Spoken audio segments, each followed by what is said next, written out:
Assalamualaikum warahmatullahi wabarakatuh. Perkenalkan, nama saya Gina Rosa Fitrinanda, NRP 05211840000124 dari kelas SEC.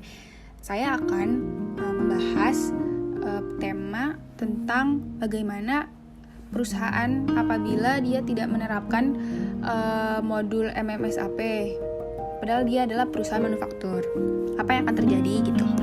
Nah, jadi pertama saya akan mau menjelaskan apa itu perusahaan manufaktur. Jadi perusahaan manufaktur adalah suatu perusahaan yang mengolah bahan mentah menjadi barang jadi dengan memanfaatkan sumber daya. Sumber daya itu bisa berupa mesin, tenaga kerja, dan sumber daya lainnya yang kemudian digunakan untuk menghasilkan suatu produk yang memiliki nilai jual. Nah, di dalam perusahaan manufaktur ini kegiatan operasionalnya terdiri dari mengolah bahan, menghasilkan suatu produk, dan menjual produk. Namun, kegiatan operasional utamanya itu adalah sebuah perusahaan manufaktur mengolah bahan mentah menjadi barang jadi atau barang setengah jadi. Kemudian lanjut, apa sih modul MMSAP? Jadi di modul MMSAP ini disediakan kemampuan untuk mengatur atau memanage sebuah proses pengadaan suatu material atau servis dalam sebuah perusahaan atau organisasi.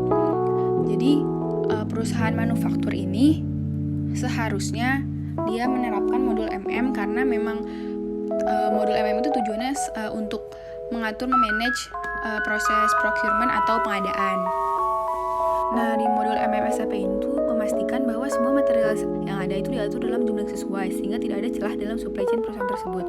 Di dalam modul MM ini juga mempermudah semua proses pengadaan, mulai dari mengatur hubungan dengan supplier, melihat stok yang tersedia dalam inventory, membuat purchase requisition, membuat request for quotation, lalu mengevaluasi sebuah kuotasi, membuat purchase order, menerima barang, membuat invoice, menerima invoice, lalu mencatat dalam sistem dan membayarkan tagihannya. Itu semua diatur dalam modul MM. Nah, lalu sekarang saya akan membahas apa yang mungkin terjadi apabila suatu perusahaan manufaktur tidak menerapkan modul MMSAP dalam perusahaannya. Yang pertama, bisa jadi terdapat gap atau celah dalam supply chain perusahaan tersebut karena manajemen materialnya yang kurang baik. Maksudnya apa gap atau celah? Maksudnya itu apabila suatu material itu tidak diatur dalam jumlah yang sesuai, jadi mungkin materialnya kekurangan atau kelebihan. Lalu yang kedua adalah manajemen pengadaan kurang efektif dan tidak smooth karena tidak secara otomatis.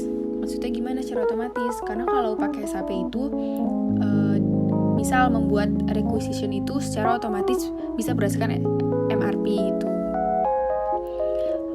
Selanjutnya, manajemen waktu pengiriman yang kurang efektif. Jadi di sini kalau pakai SAP itu semua terintegrasi mulai dari awal sampai akhir tuh jelas waktu pengirimannya dan bisa dimonitor secara real time.